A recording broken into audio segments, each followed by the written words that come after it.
My father stood at the altar microphone on my wedding day, looked right past me, and clasped my sister's hand like she was the one getting married. Then he reached into the breast pocket of his tuxedo, and pulled out our grandmother's diamond brooch, the one that had been promised to me since I was 12 years old, and pinned it onto Cassidy's dress, while 200 guests watched in complete silence. I stood there in my wedding gown, holding my bouquet so tight my knuckles went white, and I didn't cry. I didn't scream. I just looked at him, and I understood, in the clearest way I ever had in my entire life, that I had never really known my father at all. But to explain that, I need to go back. Way back. Because what happened on my wedding day wasn't an accident, and it wasn't a moment of poor judgment. It was the final piece of something that had been built, brick by brick, my entire life. And before I could understand what it meant, I had to understand what I'd been looking at for 31 years without ever really seeing it. My name is Rachel. Rachel Lynn Mercer. And I grew up in Clover Hill, Virginia, in a white colonial house with black shutters and a magnolia tree in the front yard that bloomed every May like clockwork. From the outside, we were a picture-perfect family. My father, Gerald Mercer, was a commercial real estate developer, successful, well-dressed, the kind of man who got good tables at restaurants without asking. My mother, Diane, was the kind of woman people described as lovely, soft-spoken, well put together, always smelling like Chanel No. 5. And then there was my sister Cassidy, 4 years younger than me, with my father's blue eyes and my mother's bone structure, and a laugh that filled every room she walked into. And then there was me. I was the older one. The quieter one. The one who got good grades and didn't cause problems and stayed in her lane. I was the one who helped set the table and did the dishes without being asked and got a scholarship to University of Virginia and came home every Thanksgiving and remembered everyone's birthday. I was the daughter you could count on. And for most of my childhood, I told myself that was enough. That being reliable and steady was its own kind of love language, and my parents spoke it back to me even if they never said it out loud. It took me a long time to admit to myself that they didn't. Cassidy was the kind of kid that other people's parents talked about. Not in a bad way, in a "oh, Cassidy Mercer, that girl is something else" kind of way. She was athletic, charismatic, fearless in that way some people just naturally are. She played soccer all through high school and got a partial scholarship for it. She could walk into a room of strangers and leave with 3 new best friends. My father used to watch her from the sidelines at her games with this expression on his face that I can only describe as pure, unfiltered pride. His whole body changed when he watched her play. He stood straighter. He was louder. He was alive in a way I almost never saw in our regular daily life. I told myself I wasn't jealous. I told myself I understood, Cassidy was just more visible, more externally impressive, and my contributions were quieter, and that was fine. I told myself a lot of things in those years. The brooch first came into my life when I was 12 and Cassidy was 8. Our grandmother, my father's mother, Evelyn Mercer, came to stay with us for 2 weeks one summer, and on the second to last night, she called me into the guest room, where she was staying. She smelled like roses and old powder, and she had this incredible gentleness about her, the kind of old-world dignity that you don't really see anymore. She was sitting at the little vanity table, and she opened a small velvet box and held it out to me. It was a diamond and sapphire brooch in the shape of a dragonfly. Small but intricate. Old. The kind of thing that had a story behind it. This belonged to my mother, she said, and her mother before that. It's been in this family for 4 generations, Rachel. And I want you to have it when I'm gone. I was 12, so I didn't really know what to say to that.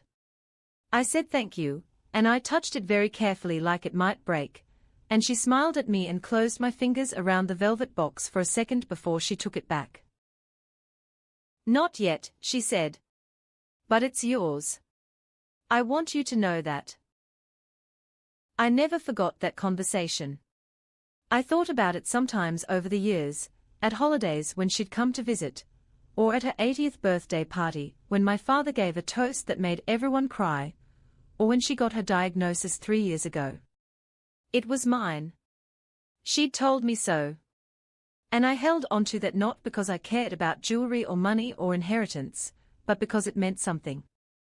It meant she saw me. It meant someone in my family had looked at me, at quiet, steady, reliable Rachel, and decided I was the one worth remembering. My grandmother passed away 14 months before my wedding. She went peacefully, in her sleep, in the house she'd lived in for 50 years in Charlottesville. My father handled all the arrangements, and the family gathered, and we buried her in the churchyard where she'd been baptized. I cried for days. She was the one person in my family who had ever made me feel truly seen, and losing her left a hole in me that I didn't know how to describe. After the funeral, I waited for someone to mention the brooch. I didn't bring it up myself, it felt wrong, tacky even, to ask about an inheritance while we were still grieving. But I assumed that at some point, my father would hand me the box and say, "Grandma wanted you to have this." Because he knew. He'd been in the room when she told me. He was sitting in the corner doing a crossword puzzle or something, but he was there. I saw his eyes flick up when she said it. He heard every word. No one mentioned the brooch. Not at the funeral, not in the weeks after, not at Christmas that year when we all gathered at my parents' house and went through the motions of being a normal family. I told myself it was still in my father's keeping, that he'd bring it up when the time was right, and I didn't want to seem greedy or impatient, so I let it go. Now I have to tell you about Daniel, because Daniel is the reason there was a wedding at all, and he's the reason any of this matters. I met Daniel Whitfield at a work conference in Nashville when I was 27. He was presenting on sustainable urban development, and I was attending as a representative of the nonprofit Land Conservation Trust one worked for, and we ended up at the same dinner table and talked for 4 hours straight without noticing that everyone else had gone home. He was funny in this dry, quiet way that sneaked up on you. He was thoughtful. He actually listened when you talked, like really listened, not the kind of half-listening where someone's just waiting for their turn to speak. He was from a small town in Tennessee, first-generation college graduate, worked his way up through every step of his career without any of the cushions I'd always taken for granted. He was the most genuine person I'd ever met. We did long distance for 8 months before he moved to Richmond to be with me, and then we moved in together, and then 2 years later he proposed on a Thursday evening in our apartment kitchen, while I was stirring a pot of pasta, and he was standing there with a ring box and this look on his face like he was terrified and happy at the same time. I said yes before he even finished the sentence. My parents liked Daniel. Or they acted like they did, which at the time I thought was the same thing. My father shook his hand with real warmth at the engagement dinner, and said Daniel seemed like a solid man, which from Gerald Mercer was about as effusive as it got. My mother pulled me aside and said she was happy for me and that Daniel had good energy, which was her way of giving a compliment. Even Cassidy seemed genuinely excited. She hugged me at dinner, and said she couldn't wait to be a bridesmaid, and that we needed to go dress shopping immediately. The engagement lasted 14 months. Long enough to plan a wedding, short enough that I didn't lose my mind. We booked a venue outside of Richmond, a converted horse farm with a beautiful barn and a white oak tree out front that I loved, and we put down deposits and sent invitations, and I bought a dress that made me cry in the fitting room in the best possible way. I chose 3 bridesmaids, my college roommate Priya, my work friend Jess, and Cassidy. Of course Cassidy. The planning went smoothly, for the most part. There were small things here and there, my mother pushing back on the menu choices because she thought beef tenderloin was too casual, my father asking 3 separate times if Daniel had locked in the honeymoon, in a way that implied he didn't think Daniel was organized enough. Cassidy changing her mind about her bridesmaid dress color twice. But I chalked all of that up to normal family wedding stress. I was determined to enjoy this. I had been the responsible, steady daughter for 31 years. I was going to let myself have this one thing without overthinking it. The first thing that should have stopped me cold happened about 6 weeks before the wedding. I was at my parents' house for Sunday dinner, just me, since Daniel was at his buddy's bachelor party in Charlotte, and after we ate, my father and I ended up alone in the living room while my mother and Cassidy cleaned up the kitchen. Dad was on his second scotch, which was usually when he got the most talkative, and I was half reading a magazine, and it was comfortable and quiet in the way that made me feel, for a few minutes, like maybe we were actually close. He said, "I need to talk to you about something." I put the magazine down. He had his serious face on, not the warm one, the closed-off professional one he used in meetings. "I've been thinking about the wedding toast," he said. "I want to do something a little different. Something that honors the whole family, not just you and Daniel." I didn't know what to say to that, so I just said, "Okay." "I want to mention Grandma Evelyn," he said. "I think that would be meaningful. And I want to acknowledge that she left something for the family." Something prickled at the back of my neck. "What do you mean, left something for the family?" "The brooch," he said, and he said it so neutrally, so carefully, that it told me everything. He wasn't going to give it to me. He'd already decided. He was just trying to find the right words to frame it.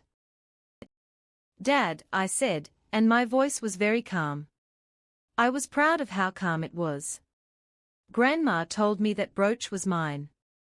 She told me when I was 12. You were in the room." He took a sip of his scotch. "Rachel, you were a child. She said a lot of things to a lot of people. She said it to me specifically. She said it was going to me. She never put anything in writing," he said, and there it was. The door closing. Her estate went through probate and the jewelry was left undesignated. "That means it goes to the family." "I am the family," I said. "I'm her oldest grandchild. She told me." "I've made a decision," he said, in the tone he used to end conversations. "I'm going to present the brooch at the wedding as a symbol of family continuity. It'll be a beautiful moment." I stared at him. "A symbol of family continuity," I repeated. "Yes. And who exactly will be wearing it?" "As a symbol of family continuity." He didn't answer. He just looked down at his glass. And I knew. I knew right then. But I didn't push it. I didn't scream or cry or demand that he explain himself. I sat there with this cold, heavy thing settling in my chest, and I said, "I see," and I went to help with the dishes. I didn't tell Daniel when I got home that night. I didn't know how to explain it in a way that didn't make my family sound completely unhinged, or make me sound like I was making a big deal out of a piece of jewelry. I lay awake at 2 in the morning turning it over in my head, and I told myself that maybe I was wrong. Maybe my father was planning something meaningful that I just couldn't see yet. Maybe the whole family thing would involve me in a way I wasn't understanding. I was so good at doing that. Explaining things away. Finding the charitable interpretation. It was practically a skill at that point. I called my Aunt Patricia a few days later. Patricia was my father's younger sister. She and I had always had a genuine warmth between us, more so than I had with my own parents, honestly. She lived in Roanoke and called me on my birthday every year without fail and sent real, thoughtful Christmas gifts, not the gift card and duty obligation kind. I called her under the pretense of catching up about wedding logistics, and then I carefully brought up the brooch. There was a pause on the line. "Rachel," she said, "what exactly did your father tell you?" I recounted the conversation. The silence on her end got longer. Patricia, I said. What is it? Honey, she said carefully, I don't want to cause trouble before your wedding. Too late, I said. I'm already troubled. What do you know? She exhaled. Your grandmother told me the same thing she told you. She called me after that summer visit and she said she'd spoken to you, and she wanted me to witness it, so she wrote me a letter. Just for the record, she said. She wanted someone to know. My hand tightened around my phone. A letter? Yes. Saying what, exactly? Saying that the dragonfly brooch was intended for you. Her oldest grandchild. She wrote it out clearly, Rachel. The date, your name, the description of the piece. She even had it notarized. The room felt like it tilted slightly. Where is that letter now? I have it, Patricia said. I've had it for 19 years. I honestly forgot about it until your grandmother passed, and then I remembered it, and I thought I should mention it to your father, and she stopped. And? I said. He told me it wasn't legally binding, she said. He said it was just a personal letter, not a will codicil, and that the estate had already been settled. He said I should let it go. When did he tell you that? About 8 months ago, she said quietly. Right after the estate closed. 8 months ago. Before I'd even started planning the wedding in earnest. He'd known about that letter for 8 months. He'd actively told Patricia to let it go. He had made his decision long before that Sunday evening conversation with me, long before any toast planning. He hadn't been considering anything. He'd already chosen. Patricia, I said, and my voice was remarkably steady for someone who felt like the floor was disappearing, would you be willing to bring that letter to the wedding? Another pause. Longer this time. Yes, she said. I think I would. I hung up and sat very still for a while. Then I went to the kitchen and poured myself a glass of water, and stood at the sink looking out the window at our little backyard, at the garden Daniel had planted last spring, at the ordinary, peaceful life we'd built. And I thought about what my father had done. Not just to the brooch, to me. To the version of me that had spent 31 years being reliable and quiet and good, and telling herself that was enough, and slowly realizing, in the most concrete possible way, that it had never been. I still didn't tell Daniel that night. But I made myself a promise. I was going to pay very close attention to everything from this point forward. The wedding was 5 weeks away. Over the next 2 weeks, I started noticing things I'd been passing over before. Small things in isolation that didn't seem like much, but together started to form a shape I didn't like looking at directly. Cassidy called me 3 times in 1 week with questions about her bridesmaid duties, which was fine, except that by the 3rd call it had stopped being about bridesmaid duties. It was about what she was going to wear to the rehearsal dinner, and whether she could bring an extra +1, and whether the head table seating could be rearranged so she wasn't next to Daniel's cousin Marcus, who she'd briefly dated, and it was awkward. None of these were unreasonable requests on their own. But there was something about the tone, this slight edge of expectation, like the wedding was an event that was partly also about her, that started to wear on me.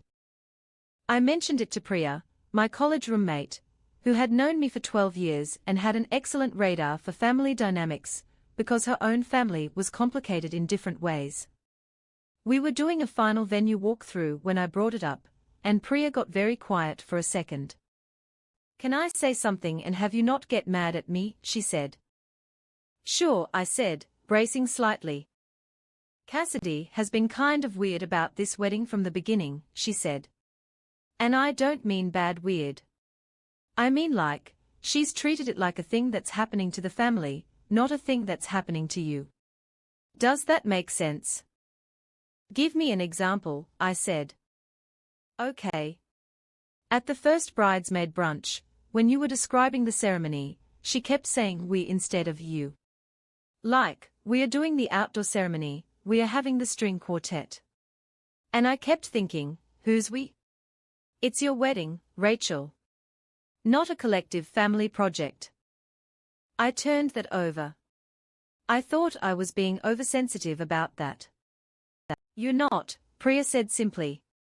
I just think she doesn't know she's doing it. That's the family she grew up in.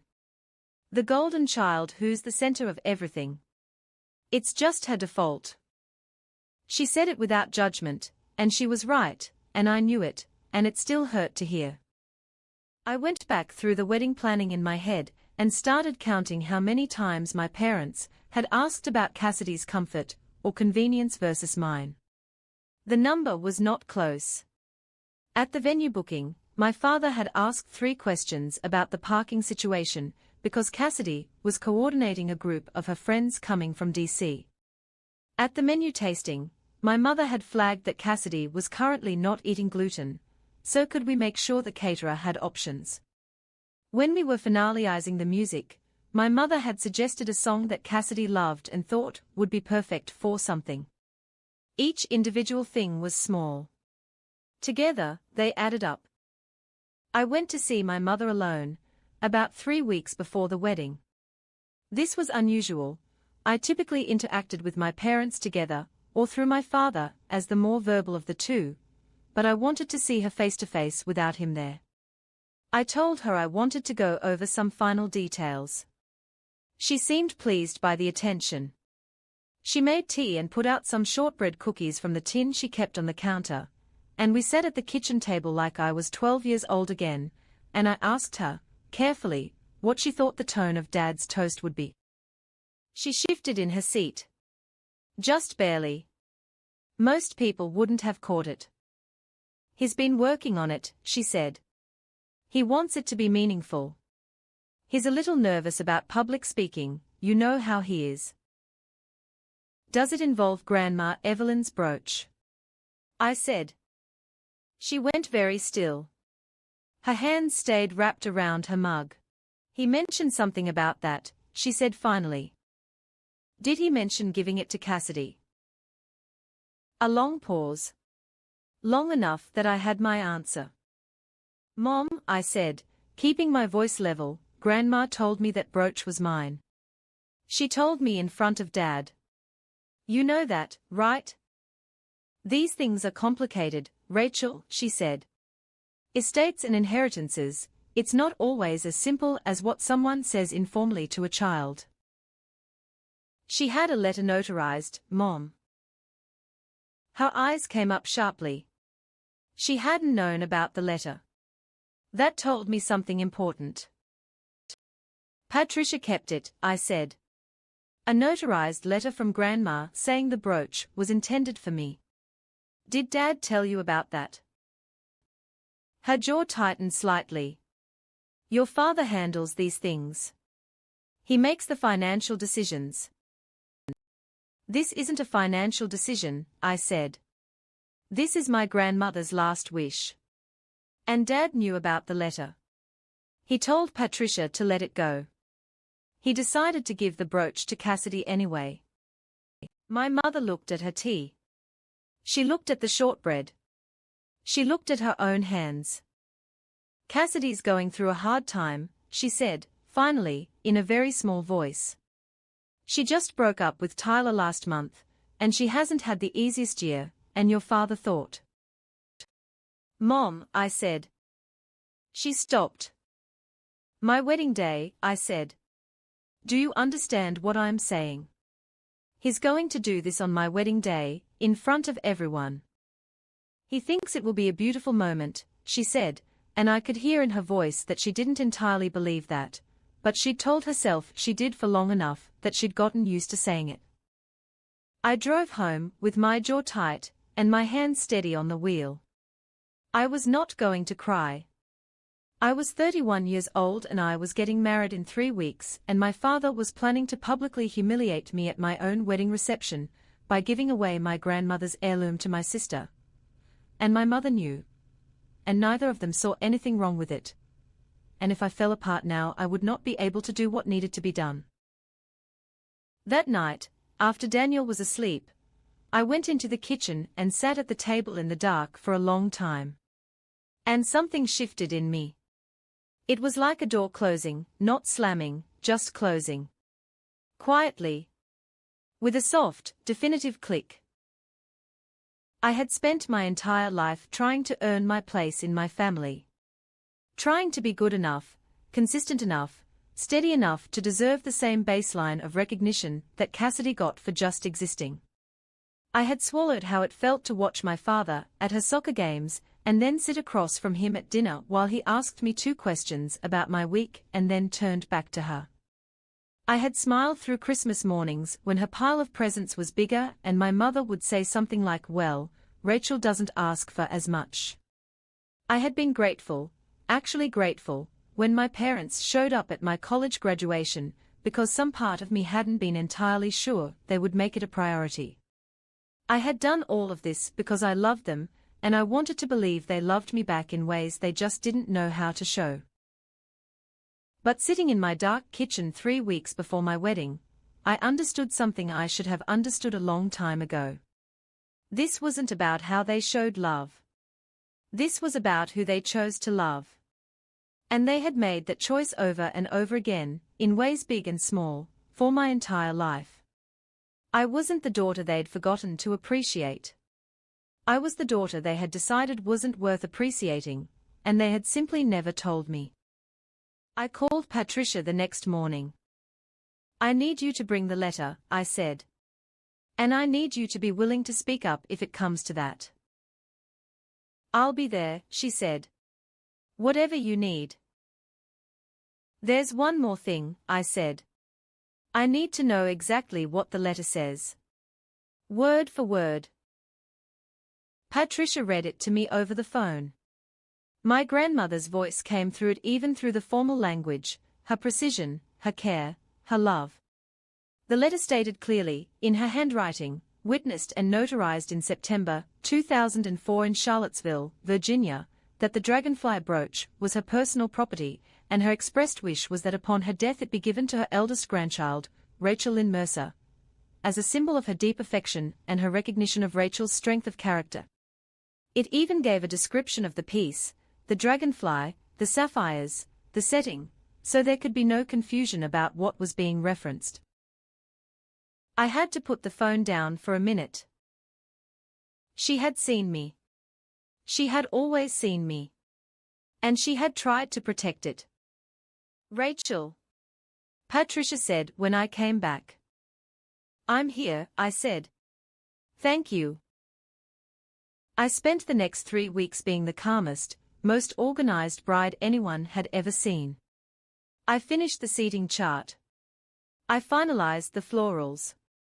I attended the rehearsal dinner, with a smile that I worked very hard to make genuine. I let my mother fuss over my hair, and I let Cassidy make a toast that was 20% about me and 80% about the general concept of love, and I laughed in the right places, and clinked my champagne glass, and went home, and slept 5 hours. There was one more person I needed to speak to. His name was Robert Elliott, and he was the stranger you might be wondering about, though he wasn't exactly a stranger. He was my grandmother Evelyn's attorney. He had handled her estate, and he was also, as it happened, attending the wedding as a guest of my parents, because he had been the Mercer family's legal counsel for 25 years. He was going to be there regardless. I just made sure he sat at a table where he'd have a clear sight line to the front of the room. I called him 2 weeks before the wedding. I explained the situation. I told him about the notarized letter. I asked him whether he had been made aware of it during the estate process. There was a significant pause. "I was not," he said. "My father told my aunt the letter wasn't legally significant," I said. "He told her it was just a personal document, not a codicil." "May I ask who your father consulted about that?" he said carefully. I don't know, I said. I assume he consulted you, given that you've been the family attorney for 25 years. I was not informed of any such letter during the estate settlement, he said again, very deliberately. We were both quiet for a moment. Mr. Elliot, I said, I'm not asking you to do anything. I'm just making sure you have all the relevant information. I appreciate that, he said. And then, after another pause, he added, for what it's worth, Rachel, your grandmother spoke about you often and with great pride. I thanked him and hung up. The wedding day itself started beautifully, and I want to be honest about that because it matters. The morning was warm and gold and the venue looked exactly like I'd pictured. Priya did my makeup, and she was steady and funny and kept making me laugh at exactly the right moments. Jess brought coffee and pastries and we all ate them together in the bridal suite, while someone from the venue did a final flower check. Cassidy arrived 20 minutes late and was immediately on her phone with someone, but I didn't let it touch me. I had bigger things to think about. Daniel cried when he saw me at the end of the aisle. He put his hand over his mouth for a second and then smiled the biggest smile I'd ever seen on a human face, and I walked toward him and the whole world went warm and quiet, and for those few minutes, everything was perfect. Exactly what it was supposed to be. I want to remember it that way. The ceremony was beautiful. Short and true. We wrote our own vows and Daniel's made me cry, and mine made everyone in the front rows reach for their programs to fan their faces. We exchanged rings and the officiant pronounced us husband and wife, and we walked back down the aisle while everyone cheered, and I thought, okay. Whatever happens next, this part was ours. No one can take this. The reception was at the barn, which had been transformed with white fairy lights and flowers and round tables with candles, and it was genuinely stunning. Cocktail hour went smoothly. Dinner was served. The beef tenderloin, which my mother had called too casual, was actually excellent. People were happy and talking and laughing, and I held Daniel's hand under the table and thought, almost there. Almost through it. The toast started after the first course. Daniel's best friend Kyle went first, and it was perfect, funny and warm and affectionate, and exactly what a best man toast should be. Priya went next, and she made the whole room laugh and then cry in the span of about 2 minutes, which was very on-brand for her. Then it was my father's turn. He stood up slowly, the way he always did in public, taking his time, letting the room come to him. He was wearing his tuxedo, and he looked like a man who believed himself to be the most important person in every room he entered. He picked up his champagne flute and his note cards and he smiled at the room, and for one terrible second I saw it on his face, this satisfaction, this settled pleasure, like a man about to deliver something he'd been rehearsing for months. He talked about the family. How much the Mercer name meant to him. How proud he was of what his parents had built. He mentioned his mother, my grandmother Evelyn, and his voice went thick for a moment, and I saw a few people reach for their cocktail napkins. He said she had been the heart of their family. He said she had left behind a legacy of love and strength. And then he reached into his breast pocket. The room got very quiet. People sense ceremony even before it announces itself. He held up the velvet box, and he said, "My mother left this as a symbol of that love. A family heirloom, 4 generations old. And I want to give it tonight, in her memory, to the person in this family who carries her spirit most." He looked at me. Just for a second, just long enough to make it land. Then he turned to Cassidy. "Cassidy," he said, "you have your grandmother's heart and her fire. This is for you." He walked to her table and opened the box and pinned the dragonfly brooch on her dress while 200 people watched and nobody made a sound except for a few soft murmurs that could have been oaths, or could have been something else entirely. I sat at the head table with my hands in my lap. I did not move. I did not change my expression. Daniel had gone very still beside me. I felt his hand find mine under the table and squeeze, hard, and I squeezed back once to tell him I was okay. I was still here, don't react. Cassidy was beaming. She reached up and touched the brooch like she was surprised, like this was unexpected, like she hadn't spent the last 6 weeks knowing this was coming. She stood and hugged my father, and said something into his shoulder that I couldn't hear. 200 people started to clap, slowly and uncertainly at first, then with more conviction, because most of them had no idea what had just happened or why the bride was sitting at the head table with a face like stone. Then Robert Elliott stood up. He was at a table about 15 feet away, and when he rose to his feet, the applause sputtered out. People turned to look at him. He was 63 years old with silver hair, and the kind of quiet authority that doesn't need volume. "I apologize for interrupting," he said, in a voice that carried without effort to every corner of that barn. "But there's something this gathering should be aware of before we move on." My father turned slowly. His expression shifted from satisfaction to confusion to something harder and more guarded. "Robert," he said, "this isn't the time." "I have to respectfully disagree," Robert said. He reached into his jacket and removed an envelope. "Gerald, I received a copy of this document 2 days ago from Patricia Mercer, your sister, at my request. I need to share what it contains." He cleared his throat. "This is a letter written and notarized on September 14, 2004, by Evelyn Ruth Mercer.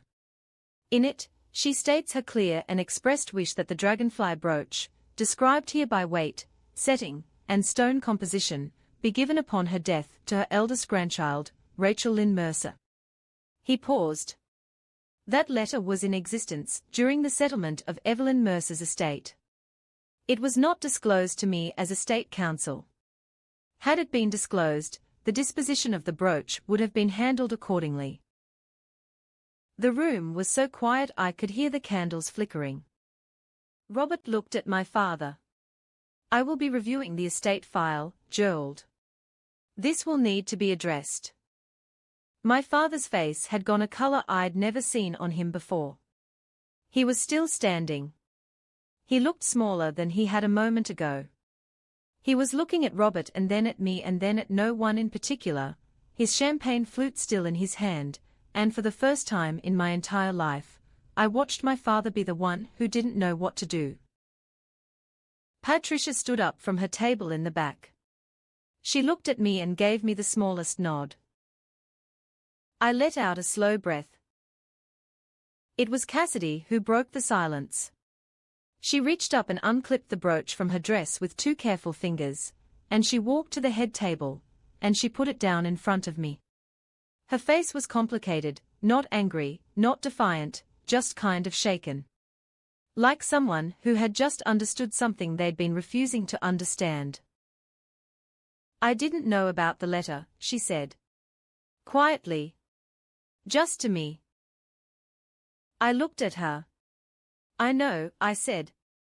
And I did believe her. That was the part about Cassidy that was hardest. She wasn't the villain of this story. She was just the person who'd been handed things her whole life without being asked to question it. I picked up the brooch and held it for a moment. The dragonfly. 4 generations old. And then I looked at my father. He was sitting back down. His wife was leaning in close to him, speaking quietly. He wasn't looking at me. I didn't need him to. I set the brooch on the table in front of me and I reached over and took Daniel's hand and I said, to the room, in the clearest voice I had, "Thank you, Robert. Thank you, Patricia."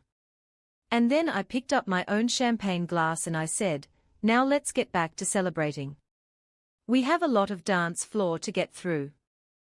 And the room, slowly, gratefully, laughed and relaxed and went back to being a wedding.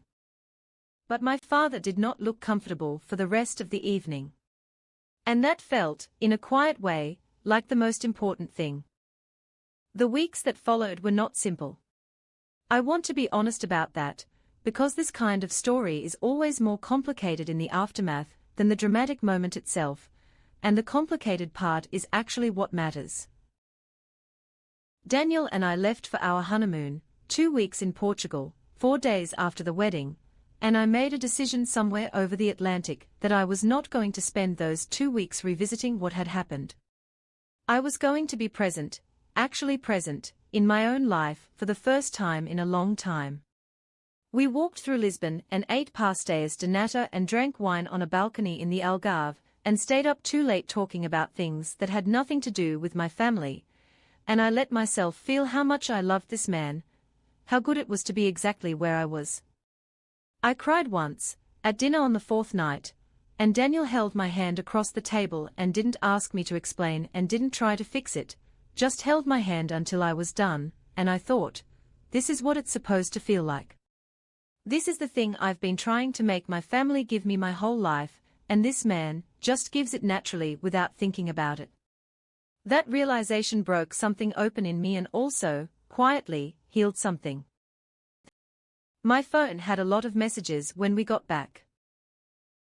My mother had called 6 times. The voicemails were variations on a theme, that the wedding had been very upsetting, that Robert Elliott had overstepped, that this was a family matter, that should have stayed private, that she hoped I understood how much pain this had caused my father. In the last voicemail, she said she hoped I was enjoying my honeymoon, and that she loved me, which somehow made it worse instead of better. My father had not called. He had sent a single text message, 2 days after the wedding, that said, "I hope you understand that I was trying to do something meaningful." I read that text about 4 times, and each time I understood it differently. The first time I read it as an apology. The second time I read it as an explanation.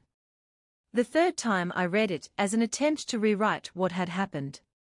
By the 4th time, I understood it for what it was, a statement that what he'd done was about him, and it always had been, and he still didn't see it any other way. I didn't respond. Cassidy called once, from an unknown number that I only knew was her because she left a voicemail. She sounded uncertain, different from her usual easy confidence. She said she was sorry for not asking more questions. She said she'd known about the brooch being earmarked for the toast for a few months, and that Dad had told her it was a surprise for the whole family, and she hadn't fully thought through what that meant. She said, "I think I've let Dad make a lot of decisions I should have asked more questions about." And then she said, "I'd like to talk when you're ready." No agenda. Just, "I'd like to talk." I appreciated that she called. I wasn't ready yet. But I appreciated it. Robert Elliott sent me a formal letter confirming that he had initiated a review of my grandmother's estate file. The review, he noted, had revealed that the notarized letter had indeed been in existence and in Patricia's possession at the time of the estate settlement, and that it constituted a personal directive that should have been disclosed. My father, who had coordinated directly with the estate, had been aware of the letter's existence and had not disclosed it. Robert outlined my options, which included contesting the estate settlement on the basis of material non-disclosure. He used careful, professional language, but what it meant in plain terms was, your father deliberately hid evidence so he could give your grandmother's heirloom to your sister, and you have a case. I sat with that for a long time. Daniel and I talked about it for 2 evenings straight, sitting at our kitchen table with takeout containers and cups of tea going cold between us. He didn't push me either way. He just helped me think through what I actually wanted, not what I should want, not what would feel satisfying in the short term, but what I actually wanted my life to look like in 5 years. "The brooch is on the dresser," he said. "You have it. What else are you trying to get?" It was exactly the right question. And the answer, when I sat with it honestly, was not money. It wasn't even the estate review, though I was glad Robert was doing it. What I wanted was for my father to understand what he'd done. Not to apologize for it. I no longer believed he was capable of a genuine apology. I just wanted him to not be able to pretend it hadn't happened. That was already done. 200 people had been in that barn. Robert Elliott had stood up and said what he said in front of all of them. My father's face had done what it did, in public, in front of everyone who knew him. Whatever story he told himself in private, that he'd been trying to do something meaningful, that the letter wasn't legally significant, that he'd just made a judgment call about family continuity, he couldn't tell that story to the people who'd been there. They'd seen it. I decided not to pursue the estate contest. Not because I forgave what he'd done, but because I didn't want to spend the next 2 years of my life in a legal process that would eat at me every day. I had the brooch. I had Robert's review on record.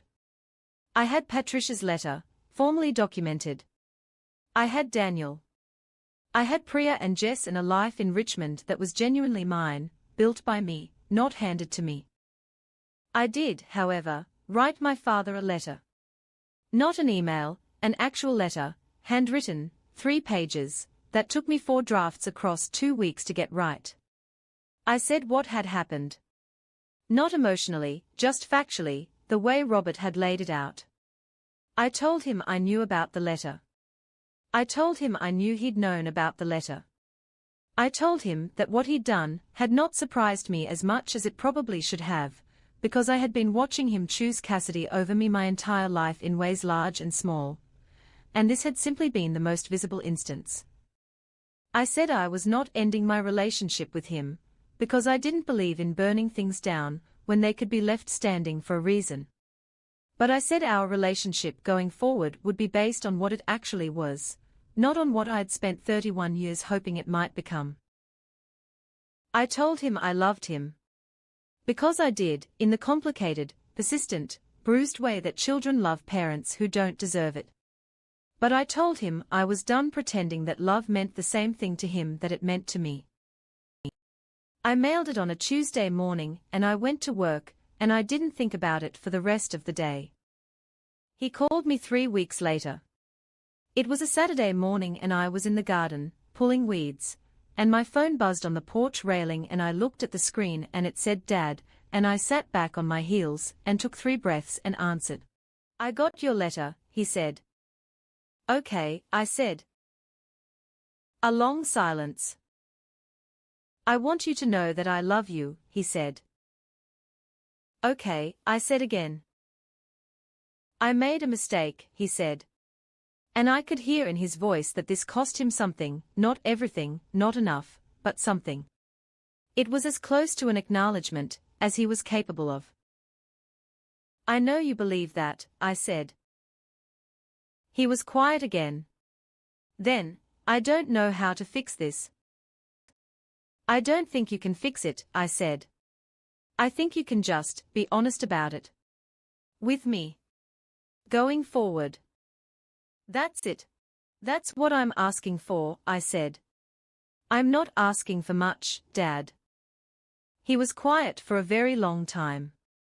Long enough that I thought maybe he'd hung up. Okay, he said finally. One word. Small and a little rough. Okay, I said. We talked for another few minutes about nothing in particular, something about the weather, something about Daniel's new project, and then we hung up, and I went back to pulling weeds. It wasn't a resolution. It wasn't forgiveness. It wasn't the father-daughter moment I had spent 31 years waiting for. But it was honest, and it was real, and it was something I'd made happen on my own terms. That counted for something. 6 months later, in February, my parents came to Richmond for dinner. It was the first time we'd seen each other since the wedding. My mother brought flowers and a bottle of wine and worked very hard to be natural and warm, and mostly succeeded. My father was quieter than usual, less performative, and he hugged me at the door in a way that felt, I don't know, more genuine than most of his hugs had. Like he was actually aware of my presence as a separate person. Like he was paying a kind of attention he hadn't paid before. Cassidy and I had lunch in December, just the two of us, at a restaurant in Charlottesville, halfway between Richmond and her apartment in Arlington. It was awkward for the first 20 minutes, and then it got easier. She told me she'd started going to therapy, which surprised me and also didn't. She said some things had become clearer to her recently about how she'd moved through the world, what she took for granted, what she assumed she was entitled to, and she was working on it. She said it directly, without making excuses. I respected that. We weren't going to be the kind of sisters who texted every day and met for brunch every month. That wasn't us, and pretending otherwise would have been just another comfortable fiction. But we were talking. Honestly. And for the first time in my adult life, I felt like I was actually relating to my sister as a person, not as a role, the golden child, the favorite, the competition, that she'd been assigned without her consent. I kept the brooch in a small wooden box on our bedroom dresser. Sometimes I'd open it and look at it, not because I needed to verify it was there, but because looking at it reminded me of my grandmother's voice in the guest room, when I was 12 years old. "It's yours. I want you to know that." She'd seen me, clearly and completely, when I was 12 years old, and she'd tried to make sure I had something to show for it. And in the end, I did. Not just the brooch.